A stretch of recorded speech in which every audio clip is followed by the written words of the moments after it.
안녕하세요. 독서연구소 고영선 작가입니다. 여러분 반갑습니다. 오늘은 저를 철저하게 반성하게 만든 책 한 권을 여러분께 소개시켜 드리도록 하겠습니다. 바로 몬티 라이언 박사님의 피부는 인생이다 라는 책입니다. 제가 이 책을 읽고 왜 반성을 하게 됐냐면 이 책을 읽어보니까 피부에 대해 아는 것이 인생에서 정말 중요하다. 그리고 더 나아가서 사회적으로도 매우 중요하다 라는 것들을 이제 알게 됐는데 제 개인적으로는 정말 피부에 대한 관심이 없었습니다. 그러니까 제 피부에 대해 관심이 없었고요, 피부 자체에도 관심이 없었습니다. 그래서 뭐 결혼 전에는 거의 뭐 바른 적도 별로 없고요, 이렇게 막 손이 터가지고 아프거나 뭐 습진이 생기거나 그럴 때 뭘 발랐지 신경 자체를 쓰지 않았습니다. 그러니까 제 피부에 대해서 관심이 없었고, 더 나아가서 이 피부에 대한 지식, 더 나아가서 이 피부가 우리 삶에, 더 나아가서 우리 사회적으로 얼마나 중요한지에 대한 인식조차 없었습니다. 근데 그러한 생각들을 완전히 바꿔준 책이 바로 이 피부는 인생이다, 이 책입니다. 이 책은 피부에 거의 모든 것이 담겨있는 책이라고 보시면 될 것 같은데요, 대단한 게 접근법입니다. 그러니까 정보의 단순한 나열이 아니라 이 피부를 의학적으로, 과학적으로, 철학적으로, 역사적으로, 심리적으로, 사회적으로 파헤치는데, 저는 이렇게 제가 관심이 있을 만한 주제가 별로 안 나올 줄 알았는데 너무 많이 나왔습니다. 제가 후반부에 이 책이 어떤 내용이 있는지를 제가 이제 소개시켜 드리고, 그중에 몇 가지만 책에 있는 내용들을 제가 읽어 드릴 텐데, 아마 저만 그러진 않을 것 같아요. 이게 영상 보신 많은 분들이 궁금해해야 할 만한 것들이 되게 많이 담겨있는 그런 책입니다. 이 책은 영국 왕립학회 선정 2019년 올해의 과학도서 최종 결선작에 오른 작품입니다. 물론 올해의 과학도서로 선정되지 못했지만 이 최종 결선작이 이 3권이거든요 3등 안에 든, 그야말로 영국 왕립학회에서 인정을 받은 그런 과학도서라고 생각하시면 되고요.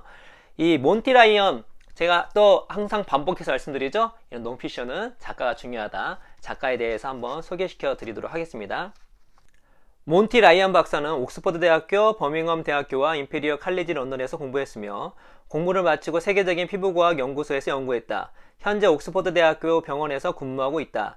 라이언 박사는 의학 분야 저술 활동으로 전국 규모의 상을 여러 차례 수상하고 여러 컨퍼런스에서 강연과 발표도 다수 실시했다. 탄자니아에서 실시한 피부과학 연구 결과를 밝힌 보고서로 2017년 왕립문학학회 회장인 콜린 서브론이 시상한 월프레드 세이저 여행 저술상을 수상했다. 오랜 관심과 연구 끝에 나온 라이언 박사의 첫 저서 피부는 인생이다는 2019년 영국에서 출간되어 BBC 라디오 4, 선데이 타임스를 비롯한 주요 영국 언론에서 꼭 읽어야 할 책으로 다루어졌고 2019년 영국 왕립학회 선정 올해의 책 결선 후보까지 올랐다. 또 이 책은 네이처에서도 극찬한 그런 책입니다. 자, 이 책에 이제 내용이 어떤 내용이 있는 거냐면, 이 서문에 책이 어떤 내용이 나올 건지 쭉 나옵니다. 일반적인 피부 책과 좀 다릅니다. 자, 읽어드릴게요. 가장 먼저 살펴볼 주제는 물리적인 피부가 차지하는 영역이다.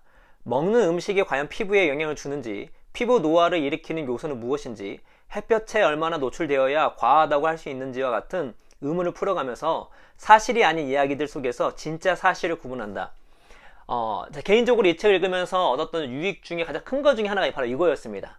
그러니까 우리가 피부에 대해서 여러 가지 이야기, 상식들을 주변 사람이나 인터넷에 보잖아요. 그런데 이 책을 통해서 우리가 과학적으로 지금 밝혀진 사실들과 아직 밝혀지지 않는 가설이나 이야기나 혹은 어떤 광고 문구 속에만 있는 이야기를 구분할 수 있는 능력이 생겨요. 그렇죠? 그래서 이 책을 읽고 나면 그 과장 광고에 빠지지 않을 확률이 높습니다. 피부와 관련해서. 이런 의문은 피부와 우리 마음의 놀라운 관계에 관한 탐구로 이어지고, 피부 접촉이 일으키는 통증과 즐거움, 스트레스가 피부에 끼친 영향을 살펴본다.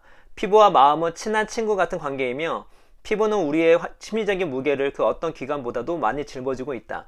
다른 사람이 우리의 피부를 어떻게 인식하는지와 함께 그 인식을 우리가 어떻게 생각하는지도 정신건강에 영향을 줄 수 있다.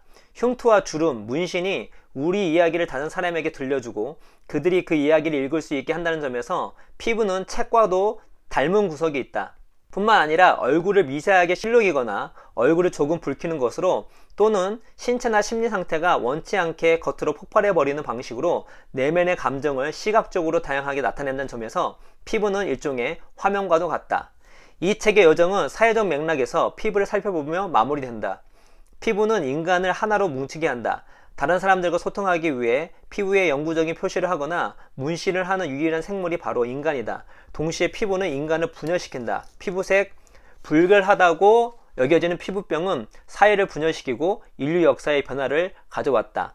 인간의 피부는 철학과 종교, 언어에게까지 영향을 발휘하여 물리적인 형태를 크게 넘어서는 결과를 낳았다.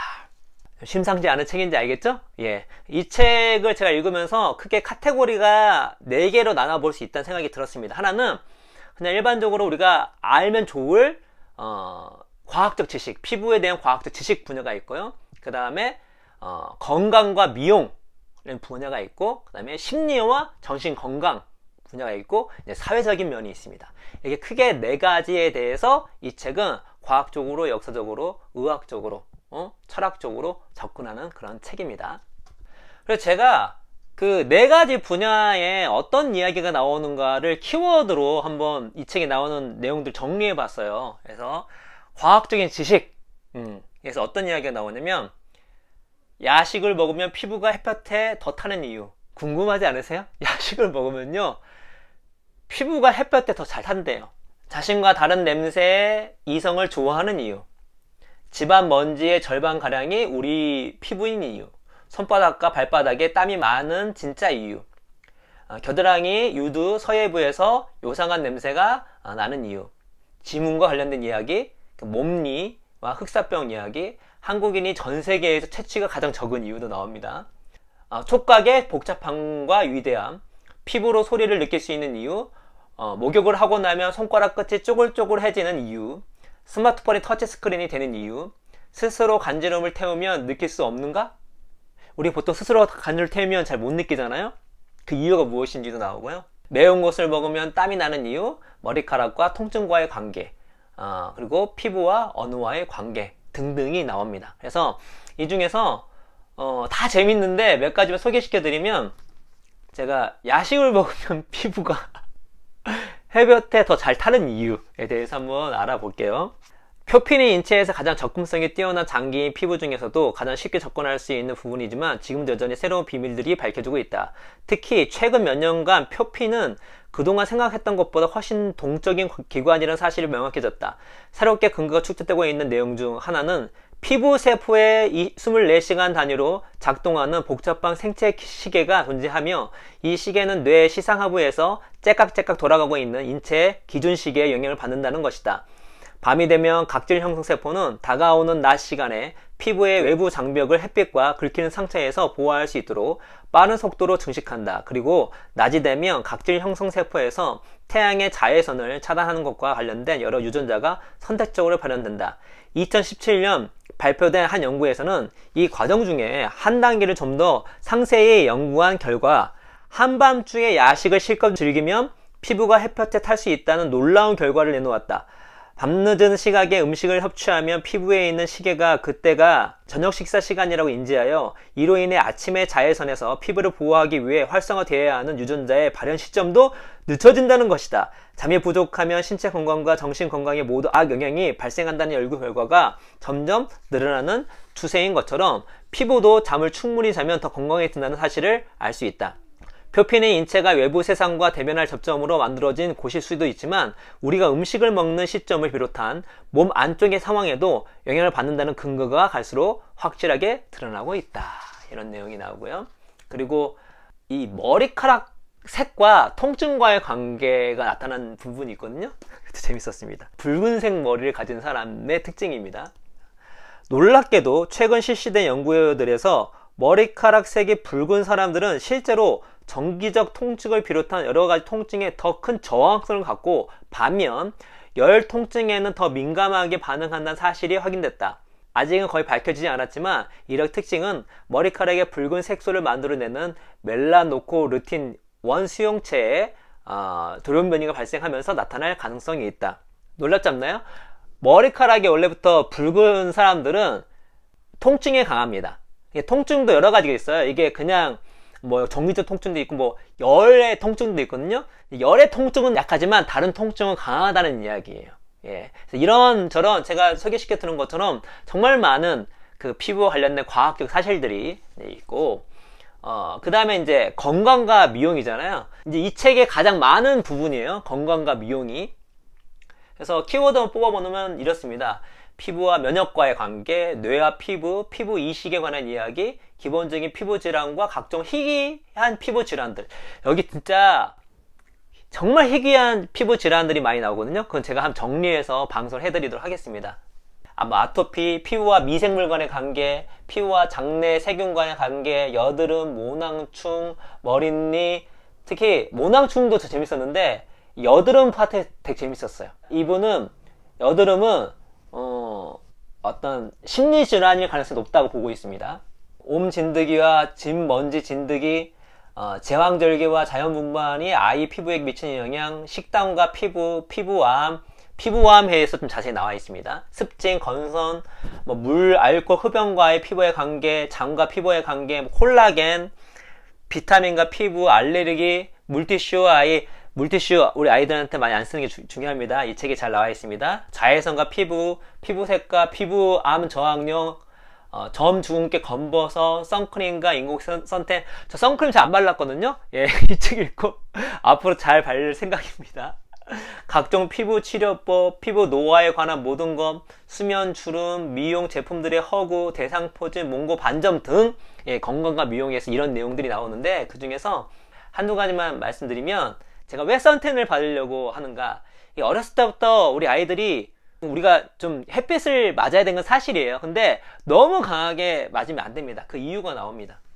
어릴 때 햇볕에 한번 심하게 탄 것이 말기암의 원인으로 작용할 수 있을까?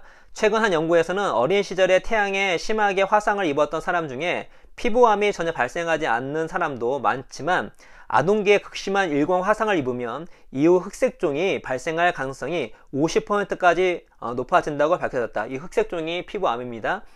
또 다른 연구에서는 10대 시절 5회 이상 중증 일광 화상을 입은 적이 있는 백인 여성의 경우 흑색종 발생 위험이 2배 더 높은 것으로 나타났다. 여자만 그런 게 아니고요. 남성은 연구 대상에 포함되지 않았기 때문입니다.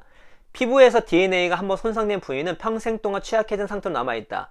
태양광에 손상된 후 회복되지 않은 DNA로 인해 염기서열의 돌연변이가 생기고 이것이 목숨을 위협하는 암으로 발달할 수 있다. 그러나 태양이 피부암에 끼친 영향, 특히 전체 인구 중 피부색이 옅은 사람들이 높은 비율을 차지하는 국가에서 나타난 영향은 거의 제대로 밝혀지지 않았다. 아직도 피부를 연구할 게 너무 많습니다. 그러나 기본적으로 어렸을 때 이런 햇볕으로 피부가 그 화상 이렇게 입게 되면은 좋지 않다는 것이죠. 그리고 그 외에 이제 햇볕과 피부의 관계가 쭉 나와 있거든요. 그래서 우리가 햇볕을 전혀 안 받아도 안 되겠지만 웬만하면 나갈 때 선크림 바르는 것이 낫다는 결론을 냈습니다. 그래서 제가 선크림 잘 안 발랐고 귀찮잖아요. 어떤 선크림 막 눈도 쓰렵게 하더라고요. 그래서 근데 앞으로 우리 그 마눌님 말 잘 듣고 선크림을 잘 바를 생각입니다. 그 다음에 이제 이게 피부 심리학, 피부와 심리, 정신 건강과 얼마나 밀접한 관계가 있는지가 나와 있습니다. 정말 재밌어요. 제가 몇 가지 주제만 말씀드리면 피부와 쾌락 그리고 고통, 무통각증의 현실과 의미, 기분 좋은 느낌은 금방 사라지는데 고통은 오래도록 남는 이유. 이거는 우리의 감각적이면서 철학적인 문제죠. 가려움의 심리학, 가려움은 공감하지만 통증은 공감이 잘 안 되는 이유, 사회적 접촉과 포옹이 주는 효과, 피부 접촉과 양육, 마사지와 정신건강, 스트레스와 피부, 얼굴이 빨개지는 이유, 거짓말 탐지기와 피부, 전율은 왜 발생하는가, 피부 질환과 정신질환과의 관계, 피부 자아 개념과 성격 장애, 그리고 어떤 이 피부 접촉에서 성적인 접촉까지 나와 있는데, 이 중에서 이제 제가 한번 읽어드릴 것들은 이거 한번 읽어드리죠. 어떤 사회적 접촉에 준 효과들이 나온 거거든요. 무의식적으로 순식간에 지나간 이 사회적 접촉은 손님이 건네는 팁을 최대 20%까지 끌어올린다. 고개를 들어 창가와 멀리 떨어진 반대쪽을 바라보자. 잔뜩 긴장한 초보 요리사가 레스토랑에 취직하기 위해 주방장과 마주 앉아 면접을 보고 있다. 주방장의 손에는 두툼한 클립보드가 들려있다. 연구 결과들을 보면 면접관이 이렇게 두툼한 클립보드나 폴드를 들고 있으며 가벼운 것을 들고 있을 때보다 지원자를 고용할 가능성이 높다. 그 이유는 좀 나옵니다. 또 이거요. 야구팀을 대상으로 한 연구들을 통해 경기장에서 신체 접촉이 많은 팀일수록 하이파이브, 주먹을 서로 맞부딪히는 동작 등 그런 접촉이 적은 팀보다 좋은 결과를 얻을 확률이 높게 나타났다. 테니스 복식 경기에 함께 출전한 선수들끼리 주먹을 맞대는 동작도 비슷한 영향을 주는지 여부도 흥미로운 연구 주제가 될 것이다. 캘리포니아 대학교 버클리 연구진은 처음 만난 두 사람 사이에 얇은 벽을 두어 분리한 후 벽에 뚫린 구멍을 통해 한 사람이 벽 너머에 있는 사람 쪽으로 팔을 뻗도록 했다. 다른 한 사람은 딱 1초 동안 자신 쪽으로 뻗은 이 팔을 만지는 것으로 자신의 감정을 전달했다. 놀랍게도 팔을 뻗은 사람은 상대가 전한 연민, 감사, 사랑, 분노, 두려움, 혐오 같은 각기 다른 감정을 찰나의 접촉만으로 거의 다 구분할 수 있는 것으로 나타났다. 재밌죠? 그래서 말씀드린 것처럼 어떤 이 심리와 정신 건강에 관련해서도 이야기가 많이 나오고, 마지막으로 이 책의 어떤 또 백미라고 할 수 있는데, 이 피부가 사회적으로 어떤 의미인지 정말 다양하게 나와 있습니다. 그래서 어떤 내용들이 있냐면 인종 간의 피부색이 다른 이유, 피부와 통과 의례, 그리고 문화, 문신에 대해서 자세히 나와요. 이게 문신이 우리 현대의 문신도 있지만 이 고대 때부터 내려온 문신이 있잖아요. 그것이 어떤 의미였고 실제로 문신을 했을 때 우리 피부에서 어떤 메커니즘이 발생하는지가 나와 있습니다. 그리고 최신 테크놀로지까지 나와 있는 내용이고요. 그리고 질환이 당해 피부의 흔적, 천연두, 화선, 사상충증 등이 개인에게 사회에 어떤 의미를 남겼는지, 의학적 경고 문구, 이게 참 좀 신기한 부분이었어요. 그러니까 우리 몸에 요즘에 문신하는데 의학적 경고 문구를 이렇게 하는 경우가 있다고 합니다. 그리고 아프리카 백색증 환자의 비극, 흑비증과 사회생활, 남성이 여성보다 노화에 유리하지만 실제는 그렇지 못한 이유. 이거 재밌습니다. 책 읽어보세요.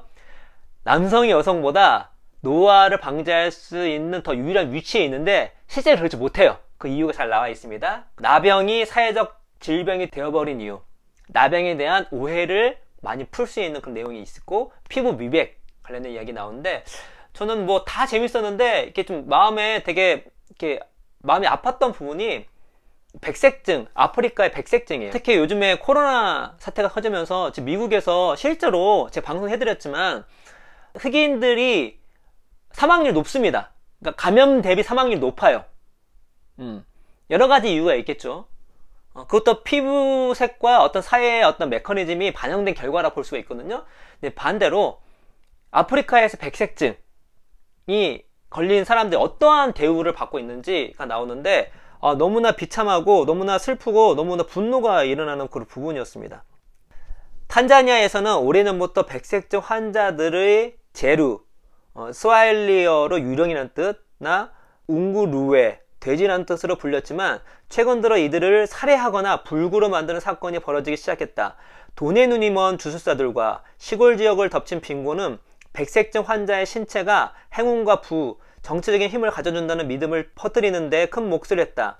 백색증 환자가 악마의 영혼이라거나 과거 유럽을 식민지로 지배했던 자들의 영혼이라고 믿는 사람도 있는가 하면 백인 남성과 부정한 관계를 엮인 여성들이 낳은 자식이라고 여겨지기도 한다. 백색증에 걸린 어린아이들의 망가진 팔과 다리가 어떤 병도 다 낫게 해준다는 소문 때문에 엄청난 값에 팔리는 경우도 있다.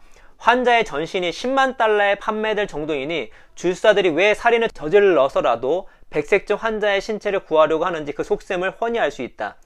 백색증 환자는 멜라닌 결핍 때문에 어차피 수명이 짧다는 사실은 너무나 잔혹한 아이러니가 아닐 수 없다. 다니는 어린 소녀들, 여성들의 경우는 상황이 더 심각하다고 설명했다. 탄자니아 일부 시골 지역에서는 알비노 환자와 섹스를 하면, 알비노 환자가 백색증 환자입니다. 섹스를 하면 에이즈가 치유된다고 믿는다는 것이다. 이제 더 이상 목숨도 두렵지 않다고 이야기한 다니는 아직 젊은 청년임에도 이 세상의 모든 것을 초월한 사람 같았다. 아프리카 동부 지역에서 백색증 환자들이 겪고 있는 고통스러운 상황은 새롭게 나타난 현상으로 서서히 번지는 인도주의적 위기의 하나로 자리 잡고 있다. 대략적인 추정이지만 2000년 이후 납치당해 살해된 백색증 환자 수는 100에서 200명에 이르는 것으로 보인다. 백색증 전문 치료센터에서 함께 일한 아프리카 의사는 보이지 않는 곳에서 가족들 내에서도 은밀한 사륙이 이루어지고 있으니 실제 피해자 수는 훨씬 더 많을 것이라고 확신했다. 무지함이 얼마나 지옥 같을 수 있는지를 알 수 있는 대목인데요. 지금 미얀마 같은 경우는 그 코로나 바이러스에 대한 지식이 워낙 부족하다 보니까 주술사가 판을 치고 있다고 합니다. 그러니까 어떤 여러 가지 주술 행위를 통해서 그 코로나 그 19를 치료할 수 있다고 믿는 사람들이 많은 거죠. 또 그런 주술사들과 마술사들이 그런 것들을 이용하고 있고, 영국에도 최근에 음모론도 많이 있죠. 그래서 우리가 모든 걸 다 알 수 없습니다. 그러나 무언가의 진실과 진리를 알고자 하는 정신, 그런 지적인 호기심, 이런 것들은 좀 필요하지 않나. 그럴 때 이 사회가 더 순기능, 더 긍정적으로 돌아가지 않겠나 하는 생각이 들고, 우리가 이제 피부 같은 경우는 왜 사회적일 수밖에 없는 것이 겉으로 드러나 있잖아요. 눈에 보이잖아요. 때문에 우리가 이 사회 속에서 발생할 수 있는 여러 가지 메커니즘에 영향을 미치지 않을 수 없다는 생각이 듭니다. 그래서 저는 그 생각을 그냥 인종, 뭐 흑인종, 백인종, 황인종 정도밖에 생각했지, 이렇게 다양하게 이야기할 수 있다는 것들을 잘 미처 생각하지 못했어요. 근데 그런 것들을 좀 알게 돼서 저도 어떤 이 사회 안에서의 어떤 이 피부의 역할이 매우 지대하구나. 그리고 이런 피부를 통해서 우리의 어떤 대화나 언어나 생각이나 어떤 시스템이 영향을 많이 받고 있구나 라는 것들을 알게 됐습니다. 그래서 저뿐만 아니라 이 영상을 보시는 모든 분들이 피부는 인생이다, 이 책 꼭 읽어보셨으면 좋겠고, 정말 재밌다는 거, 정말 좋은 책이라는 거 제가 보장해 드립니다. 그래서 여러분께서 이 책 읽으시고 여러분의 피부 건강을 잘 지키시는 것 뿐만 아니라 이 피부가 우리 심리적으로, 정신 건강적으로, 사회적으로 어떠한 기능을 하는지에 대해서 잘 아셔서 여러분 인생이 그전보다 더 풍요로워지기를 바라면서 오늘 이야기는 이것으로 마치도록 하겠습니다. 여러분 감사합니다.